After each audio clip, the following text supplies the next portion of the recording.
I said, listen, you cannot ask me these questions. I said, I may be a witness here. He then said, and Barkha, this is very important to note. He says, you can say yes or no. You have the freedom. I said, you do not have the right to call me a prostitute and expect me to answer yes or no. The question. I mean, he didn't actually use that word. I used that and put it as an example. I said, you cannot. He says, you can say yes or no. So if he's asking me, how many times do you go to a hotel room with X or no, I can say no. But the question itself is the meaning interrogatory. So I told him as an example. I said, you cannot ask me if I'm a prostitute and expect me to answer no and think that's okay. That's not what this panel is set up for. Do not do this. And I told him, I said, you're an ethics committee chairperson. You have a mandate. I said, we are not some uneducated, illiterate fool sitting here just because I'm a witness. I'm one of 78 women MPs sitting in the Parliament of India out of 1.4 billion people. This is the ethics committee. This is not some kind of kangaroo court.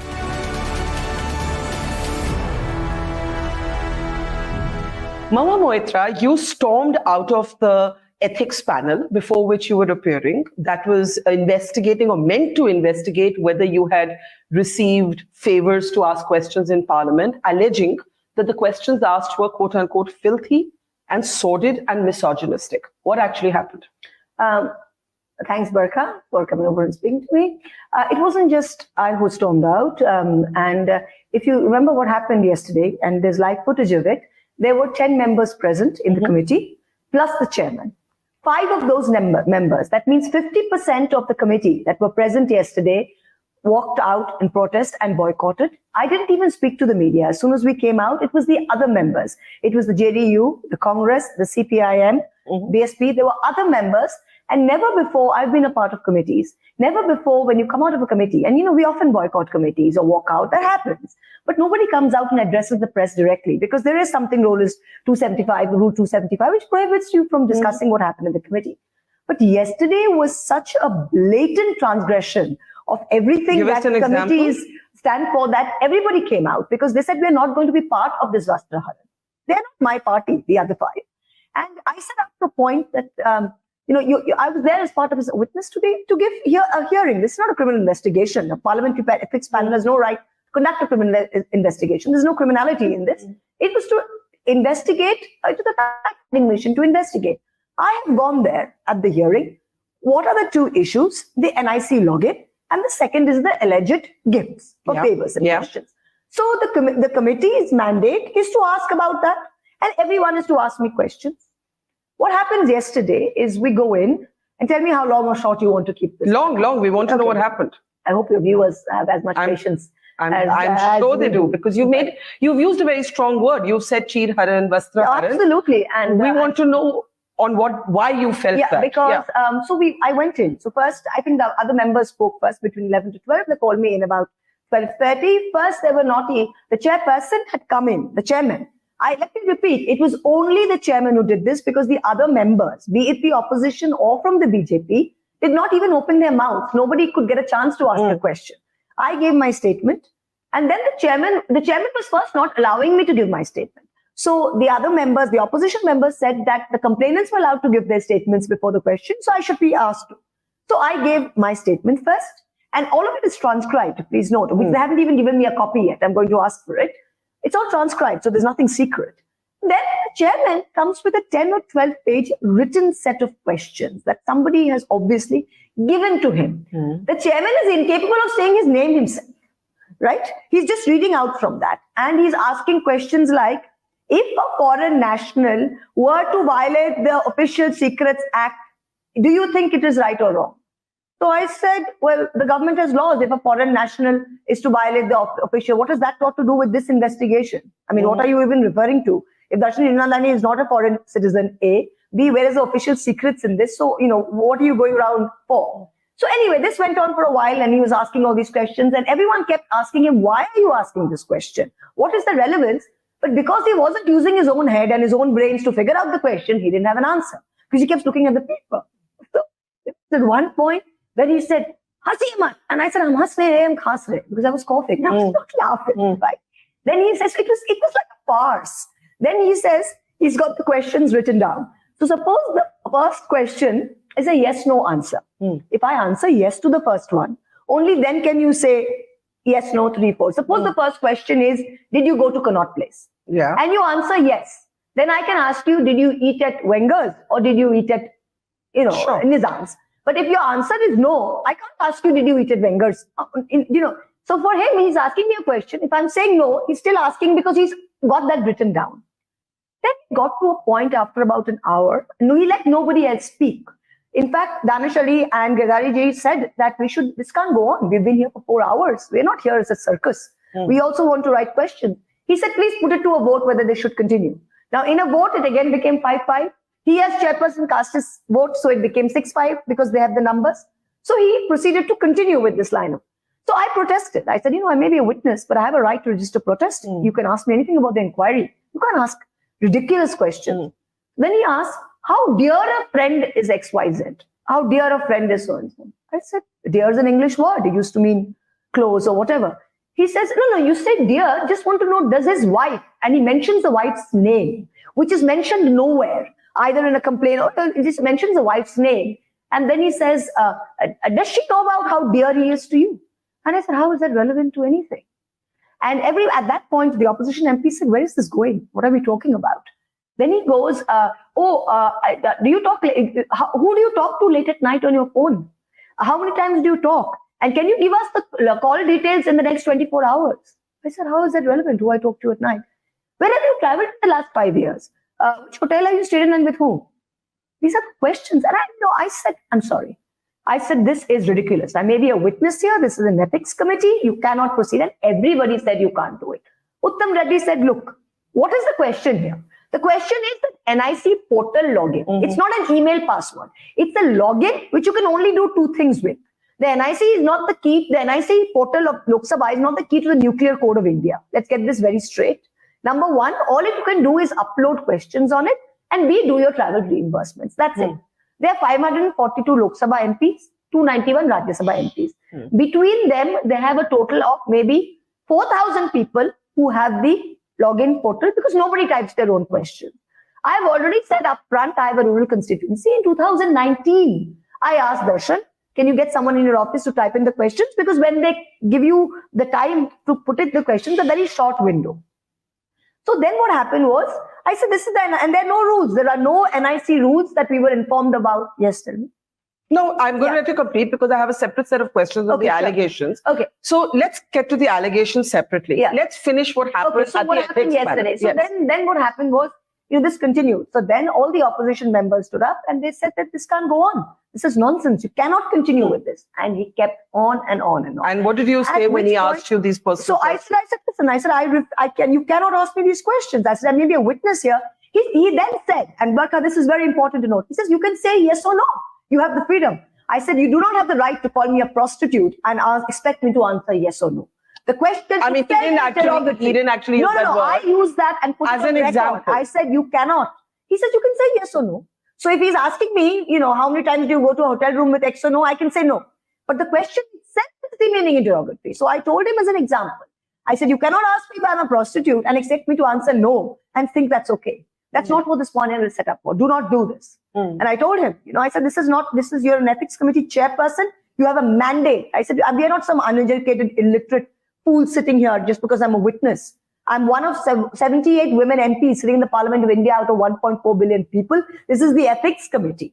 This is not some kind of kangaroo court. I wonder if you've seen the BJP Nishikant Dubey's comments, among others, who say that you have targeted the chair. He's a Dalit, he's a scheduled caste, and you have been casted and something. We have no idea what he is or who he is. I have absolutely no idea of his caste. I'm sorry, I'm from Bengal. Unlike certain people, and he wasn't even present, so I don't know what he's talking about.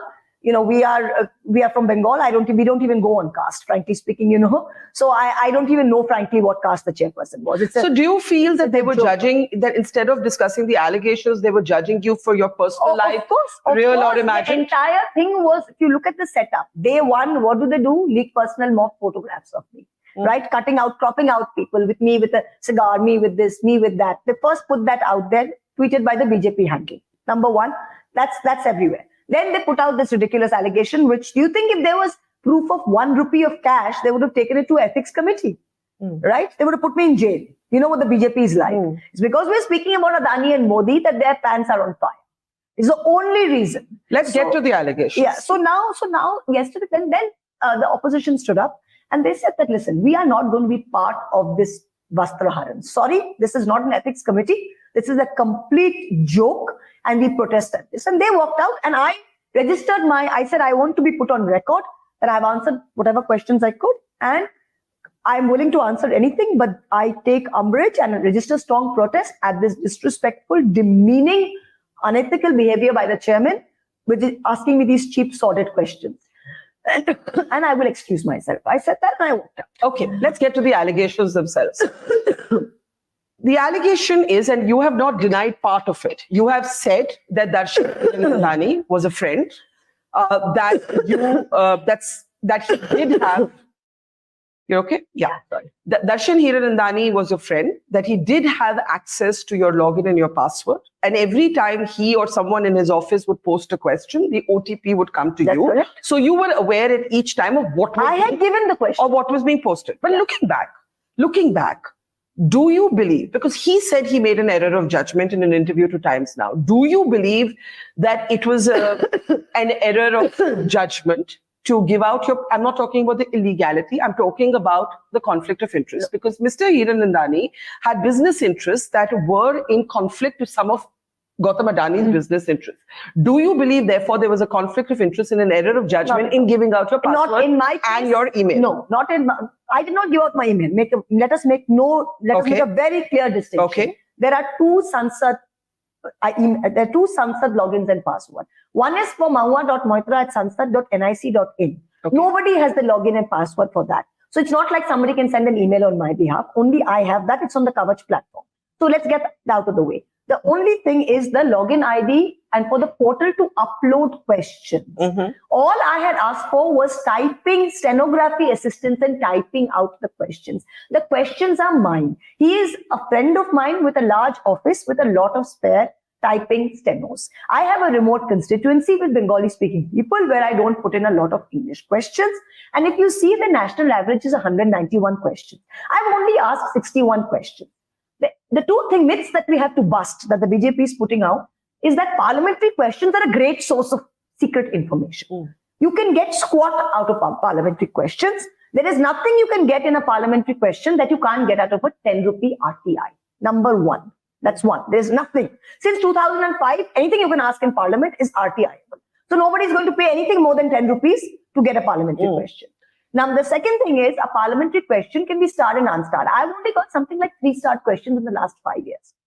The third thing is that you are putting, there are no NIC rules whatsoever. Everybody uses somebody to type it in. I myself have asked my niece to type it in. I have MP friends whose children do it. Their children's friends do it, who come to intern for them. PRS is a private agency. PRS sends us lamps. Do you know those lamps come for 3 months to 6 months? Do you know the provenance of those lamps? If they are relatives of Darshan Hiranandani or his son or his daughter. But in this case, you knew. In this case, you knew that there were competing businesses. There is no competing business interests. He's my friend. I've asked questions of Adani. From there are 9 questions on Adani. Why would Darshan Hiranandani need me to ask those questions? There's no Darshan. If he's a competing person, he knows the landscape. If he's in natural gas and Adani is in natural gas, he knows what's happening. Why does he need me to ask a question to figure out what's happening? He already knows what's happening. If Adani has won Dhamra without a tender, if IOC and GAIL have not bid for it, I'm sure the other competitors know it.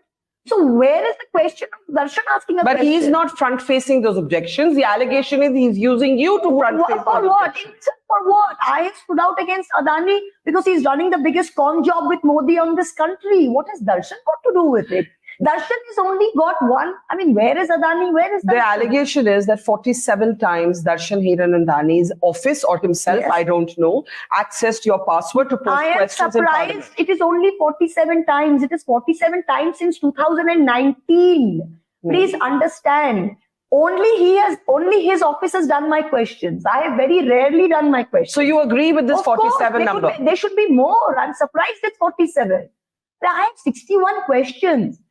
Has his office exclusively posted all of your parliament questions? Pretty much most of them, because like I said, I don't ask very many questions. I speak in parliament. I ask 0 hour. I speak on Twitter. My way of getting, there's nothing secret. So you agree that this report of 47 questions posted by Hiranandani's office is correct? Of course it's correct, but I'm surprised it's only 47. It should be more. I've already said that my login portal was given for them. I have asked 61 questions. Okay. So to ask 61 questions, don't you need to log in at least 47 times? So Hiranandani's own affidavit, you've Right. called him a friend. His own affidavit says that there was pressure on him. He made 2 points. One, that there was pressure on him by you to provide gifts, and that you have a domineering personality and he found it difficult to say no. And 2, that because you were ambitious, I'm quoting from his affidavit, you thought the fastest way to get attention, the easiest way to attack the Prime Minister was by attacking Gautam Adani. How do you respond? He's your friend. He's saying two both these things. things. 1 minute. Do you believe that affidavit is not what the paper is written on? Darshan. Because the first day this came out on October 15th, on October 16th morning, Hiranandani from its official corporate website put out a statement saying it's denial. 2 days later, there's a white paper floating around in the media saying that this is Darshan Turn's approver. Some BJP troll tweets out Darshan's turned approver, and there's a white paper affidavit floating around. And so when you give an affidavit, if you're called by an ethics committee, you give an affidavit. If you're called by a court of law, you give an affidavit. If you're called by the CBI, you give an affidavit. Who is Darshan giving an affidavit to? Has anyone asked him? He's not even been called. So, and even if he were to give it, Darshan Hiranandani is one of the smartest people I know. He's my friend. One of the smartest people I know. You still call him a friend? Of course I do. Of course I call him a friend. I call him a friend all the time. Of course, why should I not call him a friend? Right? But Darshan Hiranandani, they put a gun to his head and they ask him, I mean, isn't this obvious? You're a journalist, can't you tell?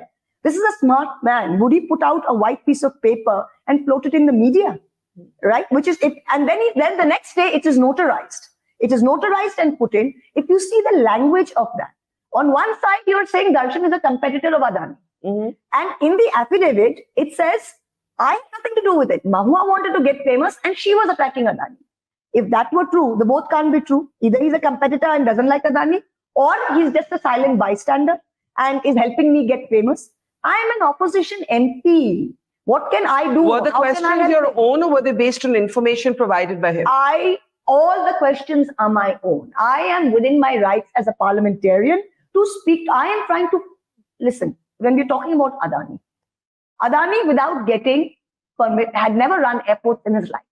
He suddenly buys Bombay Airport. The day before that, GVK Reddy, who owned Bombay Airport, gets a CBI and ED raid and sells out. Should I not speak to GVK Reddy to find out what happened? Yes or no? Yes or no? Why is Adani allowed to bid for Dhamra without a tender?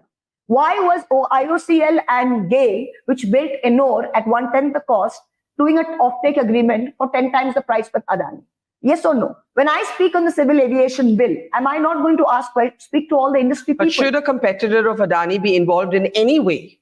Of course. In the framing of those questions or the uploading of those questions Barkha, out of Dubai? Barkha, you are talking. I mean, this is utter rubbish. And I'm telling you this. I'm sorry, I'm not being rude. This is utter rubbish. Tell me why. The first question is that he did not frame any questions. All the questions are my own. Darshan runs a $6 billion enterprise. I don't think he's going to sit there and type in my questions himself. I think he's got a life, number one. So to think that he sat and typed in those questions himself is ludicrous. They're all my questions and put them. I write my own speeches. So number one, that goes out the window. Number two, what is this Dubai? He could be sitting anywhere. The NIC portal, if it's such a nuclear code, can you please put a block an IP address? I myself I typed in a question from Switzerland. My family lives in England. I myself have been in England and typed in a question from England. So what are we talking about here? Well, it's closed in the NIC portal. How does it matter where anybody is sitting? So let's come to the quid pro quo allegation, right? You have said that it is a misnomer to call this a cash for query Where's the cash? It is defamatory to even call it cash because there's no cash. But you do concede that certain gifts were given as a friend to a friend, right? You have listed and chronicled these gifts. Yes. Have you had time to maybe rewind and take a look at all the gifts that have been given? Because that is what the Q will be alleged. Now again, this comes into the great affidavit you're talking about. Yes. Darshan is the so-called approver. He is the bribe giver. And the allegations are made by Jai Anant Dehadrai. Whoever's made the allegations is irrelevant because they've not been able to prove squat. Right? Allegations are proven. You can't just say 300 pairs of shoes, 5 Gucci bags, 200 emeralds and not back it up with anything. Neither is there anything in the complaint to back it up. The hearing is over. The complainants were called. They have not provided one piece of paper to back it up. So no evidence has come from the complainant. So the only person who can provide evidence is Darshan. Yes or no? Tell me yes or no, right? What has Darshan written in his affidavit? If he has indeed provided me gifts and he has turned approver, should he not list them out? Yes or no? Why is that only one paragraph? The whole thing is about gifts. The whole thing is not about whether Mahua Moitra has a domineering personality or how great Narendra Modi is. 11 paragraphs are about how great. The original allegation alleged cash. So where is that? Where is the proof of that? The original allegation, the complainant has given a written complaint. There is no proof of cash. The complainant has finished his hearing. There is no proof of cash. So if Darshan is the corroborating side of it, how come Darshan mentions no cash? Because there is no cash. Right? Number one. And if you notice paragraph 12 of the affidavit, that's what I'm saying, that Darshan, if indeed he has given me anything more than that, he should write it down. And that's why I went in and I actually thought, what has Darshan ever given me over the years? And what were you able to remember? That's exactly what I said. I tried to look at the categories because, you know, in all of these hatchet jobs, there's always a pattern, right? There's always a pattern. So there's super luxury goods. I said, what is super luxury good? He's given me once a Hermes scarf for my birthday 3 or 4 years ago. And whenever he comes from Dubai, from duty free, I always say, he says, you need something? I say, yeah, get me this. Or even if he doesn't ask, I say, can you get me this makeup, this lipstick or eyeshadow? So there's makeup, right? So there's makeup and there is, which I would ask any friend to do. If you were traveling from the States and you were coming in, I would say, can you get me this if I needed something? That's it. That's so-called super luxury goods. Darshan mentioned logistical and secretarial assistance. I've already said I use stenotyping for his office. In Delhi, if I had to send something somewhere or get something stamped, I've often asked his people to go into it. That's the second thing. The third thing is he talks about support for renovation of house. This is the house that is my government bungalow, 9B Telegraph Lane. Only the CPW has renovated it. Darshan's father and Darshan own one of the largest real estate companies in India. They built Powai. When I got this house, it was in a dilapidated state. I said, Darshan, can you get your architects to do me a drawing to see how I can let in more light and to make it Vastu compliant? He gave me a set of drawings, 4 pages, one for the kitchen, one for the layout. I took the drawings and gave it to the CPWD engineer. They followed it as best as they could. This house has been done by the government of India, by the CPWD. No, not even 1 rupee has been paid by either Darshan or me. The government has done the house. The fourth category is travel expenses. What is travel expenses? Darshan Hiranandani is a very smart man. Like I said again and again, he runs one of the smartest businesses around. What are travel expenses? It can be a bus ticket. It can be a train ticket. What is travel expenses? Why don't you list out what it is? Right? So I thought of what it is. The only thing I've ever taken is when I go to Bombay, and I will do that again. He's a friend of mine. His parents live in Bombay. I don't have infra in Bombay. When I go to Bombay, his car and driver picks me up from the airport, drops me from the airport. And whenever I've been to Dubai in the past 5 years, his car and driver, sometimes he's been there, sometimes he hasn't. His car and driver have picked me up. That is the sum total of anything that Darshan has given me or I've taken. He's from not him. paid for holidays. What are holidays? What are we talking about? Why would I've never been on holiday? I mean, this is ridiculous. The point is this, that Barkha, you yourself are getting into this monkey circus. What is any basic rule of law and ethics? Somebody makes an allegation, somebody else backs it up. You can then ask me, based on that evidence that you have got, is it true? Yes or no? So, yes or no? Agreed. In this case, somebody has said X, there is no documentary evidence. You cannot take me through a Vastraharan or a witch hunt saying, oh, did you go to this hotel? Did you stay with him? What is this? No, nonsense? I haven't asked you any of those questions. What are these questions? I haven't asked you anything. I don't believe. I completely agree that you have to put out this side of it because there is nothing. I have already stated what there is. My point is, if there's any evidence to the contrary, please call Mr. Hiranandani. The only context in which your personal life is at all relevant to the public interest is that the allegations came from somebody you were once in a relationship with. Absolutely. Right? Yes. So to that extent, there is a personal dimension to this conversation. That is exactly why I said up front, this should never have gone to the ethics committee. If everyone's ex-partner, ex-boyfriend, ex-wife and ex-husband starts taking their acrimonious past into the realm of a parliamentary standing committee, we would make a farce of this democracy.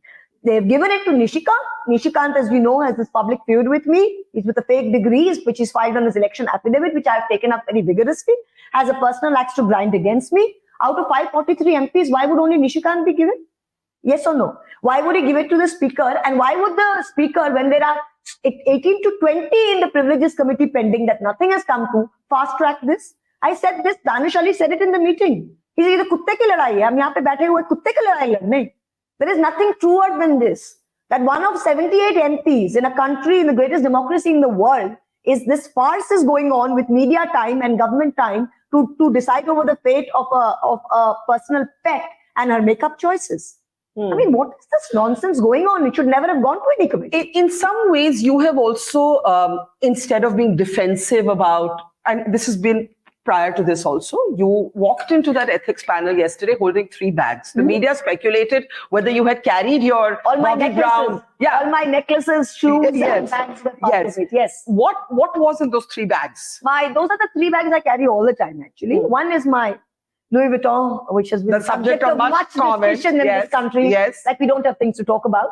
The second is my tiffin, my lunch box, which is a very good, it's by a company called Vyaya, which makes a great hot box. I don't eat in the parliament canteen. Yesterday I knew it was going to be a long day. So I always carry my dabba. That's my Vyaya lunch box. And the third was my computer bag in which I had my computer and the papers which I had to print out for the committee. So those were my 3 bags. I'm very happy I walked in right like that. So there was a lot of commentary on that. But in some ways, your style has been to embrace this label of being elitist. Even in an interview, I think to India Today, you said, I was wearing Ferragamo as a banker before so-and-so could spell it. Absolutely. Do you believe that you, in that sense, are doubling down on this perception of your being an elite politician? I know. We are what we are, right? What have I come to do? I have left my job, my life, everything. I know what I've sacrificed myself to come into grassroots politics. I know why I've come in. I know why I do it. I have to be true to myself. My constituents know me. They know I'm only answerable to my constituents and what I do. If indeed I am not representing and them, to your party, doing something, and to my party. And believe me, my party, Mamata Banerjee is, like I said, short of being my birth mother, she's everything. Is she angry with you? Not at all. Not at all. You have to understand. Why should she be angry with me? What has she said to you about all of this? I'm not going to say what in my personal domain, what conversation I had with her. Please understand that we are one of few parties that is aggressively fighting this Modi-Adani nexus. Most parties can't even mention the name Adani. We are standing there screaming about it. Abhishek Banerjee's had Pegasus put on him. And we got nothing out of that. We are just on the back of a very large protest against the holding back of our 18,000 crores of our Narega dues. Mahua Moitra is Chief Minister of Bengal. She's got better things to do than to comment publicly on a row over a pet and Mahua Moitra's shoes. She knows I'm fully capable, more than capable than taking on these little pit bulls. But do you think your party is with you? Of course my party is with me. Have you not seen the comments that have come out of my party? Yesterday I saw on-record comments from Dr. Shashi Panja, Of course. But there's been some speculation about the relative silence, the public silence of your colleagues. Silence. This entire thing is a joke. We are fighting a Narega protest about 18,000 crores of our dues, which are required to us. Are we going to comment on that, or this is a diversionary deflection tactic of the BJP? I want to come back though to ask you if you have any regrets in this entire episode. You have said there's no cash. You have listed the gifts. Yes. You have said that the content of the questions was your own, and you have said that the NIC password is not nuclear code, so no national security has been compromised. However, looking back, would you have done it differently? Not at all. The only thing that comes out of this is, please, this NIC is the most, please, for God's sakes, if these set down and give people rules. Give people rules. If you think, don't use it selectively to try and get back at the opposition. If there are rules, please put it down. Please put it down. That's all I can say is please. But other than that, nothing. I think I have come out of this just to show that, that these Adani's tactics, he's used to Lok Sabha MPs to come to I was going to ask you that. Yeah. You said publicly that he tried to cut a deal with you. Yes, he told 2 Lok Sabha MPs who separately approached Will you name them? No, I cannot name them. I cannot name them. What did they say to you? They both came and said, Mr. Adani is known to us. He's asked us to ask you that what are the issues? Can you please meet him once and sort it out? To both people, this is after this. No. This was in the last 2 years, last 3 years. One was about 3 years ago and one was about 9-10 months ago. Okay. And both times I said that, listen, I have nothing to talk to him about. My questions are in public interest. He should answer them in public interest. If we don't know who owns this company, if foreign FPIs and Chinese nationals own the company, and LIC is investing in it and they're buying our ports and our airports, then we need to know. So there is nothing I need to know secretly from Mr. Adani. So he said, oh, sit down across and he'll answer all your questions. You sort this out. I have no desire to sort anything out. So I basically told both those MPs to go tell him to take a walk. That's the first. Then even as late as 10 days ago, after this broke, I got a message. Not via those two MPs, via a third source saying, kya ye sab jamela, just pick up the phone, talk to him, talk to number 2. This story had broken by then. Yes. 10 days and ago. After that, I got a message saying, kya ye from a parliamentarian? No, not from parliamentarian, from another source saying that why are you getting into all this? Just pick up the phone, talk to number 2, talk to him, just sort it out. Just keep quiet for 6 months till the election. And I said, sorry, I'm sorry, that's not on. So I would really say that the issue... So you're saying Gautam Adani wants to make peace with you? I don't know. I couldn't care what he wanted to do with me. I don't care whether Gautam Adani wants to make peace or wants to wage war on me. It's of irrelevance to me. Gautam Adani is pulling the biggest corporate fraud in this country. There's a 13,000 crore coal scam that the CBI and the ED need to investigate, where they're wasting their time going after the shoes and necklaces of alleged gifts that opposition leaders have received.